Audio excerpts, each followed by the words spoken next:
Hello everyone, my name is JD here at Studio 2105. Welcome back to MixStream Online and another episode of Weekly Update Wednesday.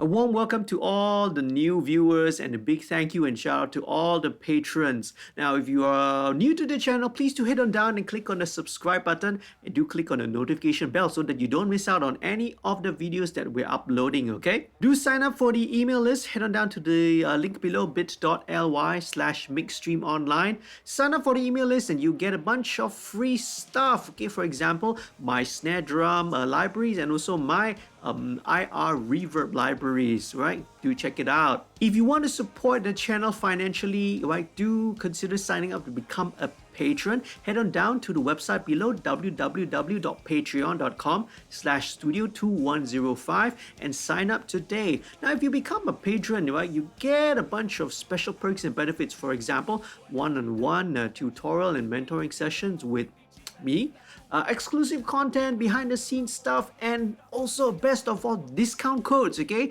that you can use right towards any of the studio services here at Studio 2105. For example, you can use it for studio time, for mixing, for recording sessions, etc. Anything right that we do over here, you'll be eligible for discounts, okay? So what are you waiting for? Head on down and sign up, become a patron.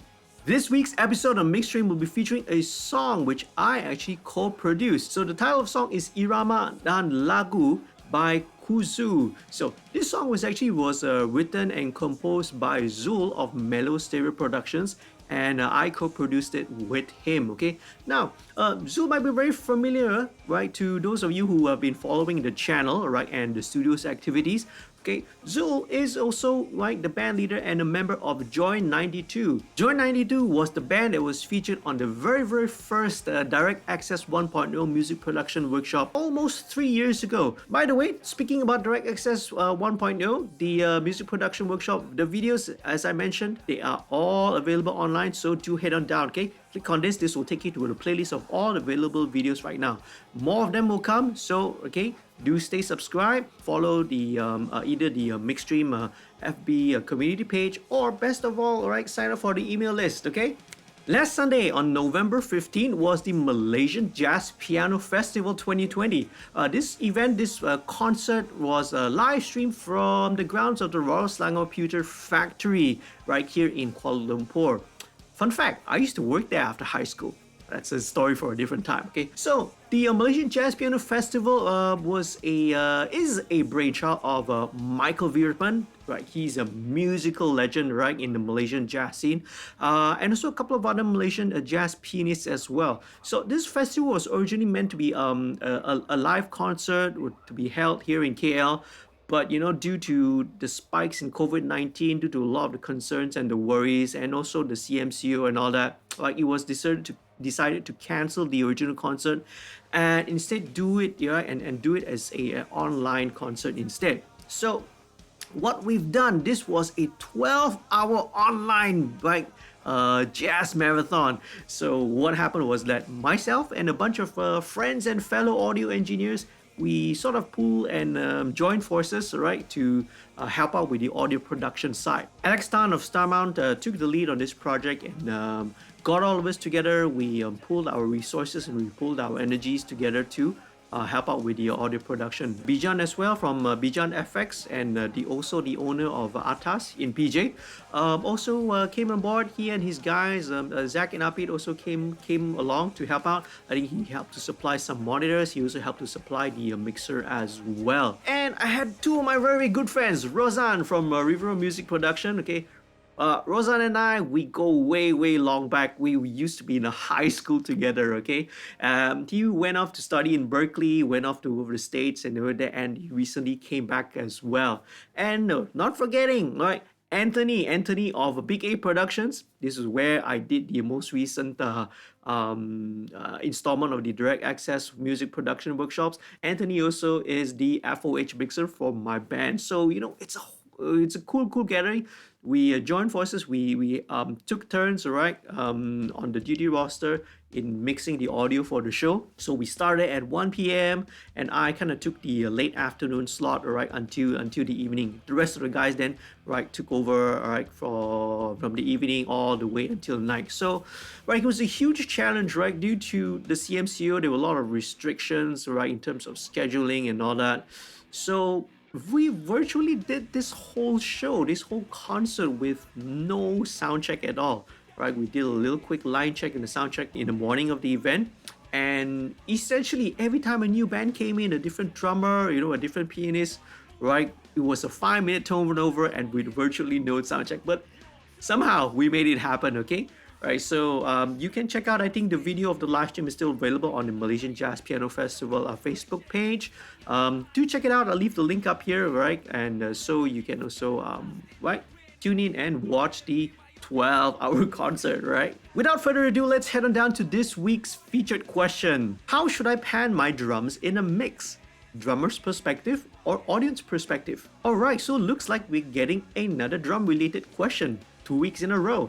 Last week, right, I did the Q&A on the topic of drum shields. How effective are they really, and whether or not they're suitable for the recording studio, right? So if you do have time, do check out the video last week, okay? So now head on down to the answers. Now, mixing is like fashion, it's like clothing, it's like trends, okay? So it changes as time goes by, as year on year, right? It changes, it shifts, and sometimes it goes around in circles, okay? Just like musical styles, just like musical genres as well. I think in like the 90s and the early 2000s, the trend of most of the hit songs that we hear, right, tended to come from the audience perspective.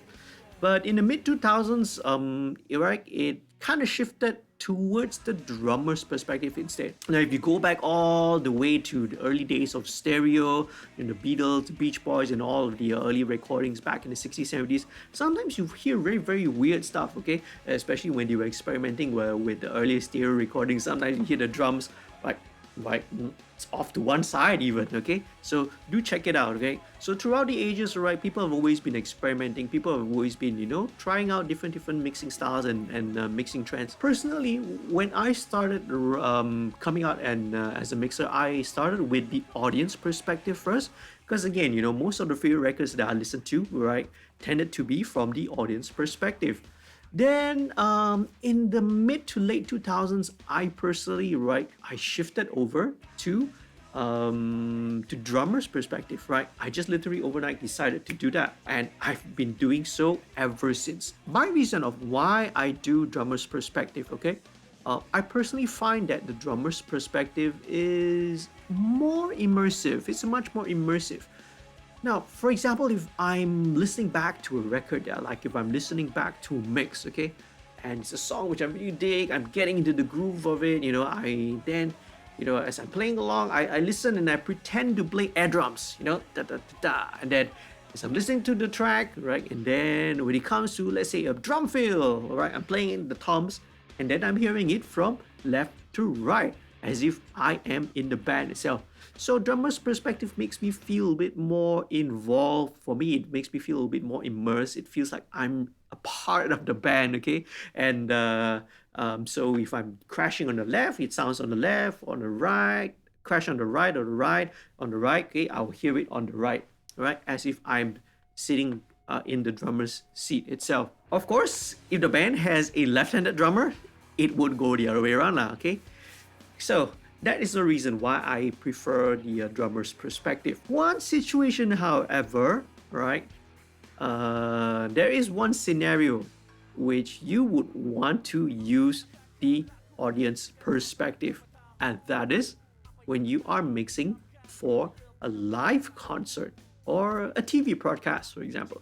Now, the reason for this is really, really obvious, because if you are looking right from the audience, right from the crowd, you're looking at the band. If you listen to the toms and then if the toms start panning from left to right on the speakers. You hear on the mix that it pans from left to right, but visually it does not match what you're seeing on stage or on the TV screen. You see, right? You are seeing that the drummer goes from right to left, but then you are hearing it the other way. So right, the visuals and audio does not make sense, okay, in that sense. So this is one situation to which you would want to always go with the audience perspective lah. Now I actually talked about this in one of the videos, right, on the modules, the one about drum recording techniques. It's one of the videos. I will leave a link to this so you can check it out as well if you want to listen to me talk about the whole topic of drum recording at length, okay, a little bit more detail. Do check it out. Ultimately, there's no right or wrong, okay? It's entirely up to you, right? Which one you prefer.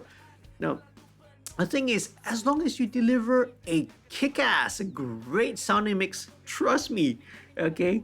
99% of the time, no one will pay attention to whether or not you've had this, all right?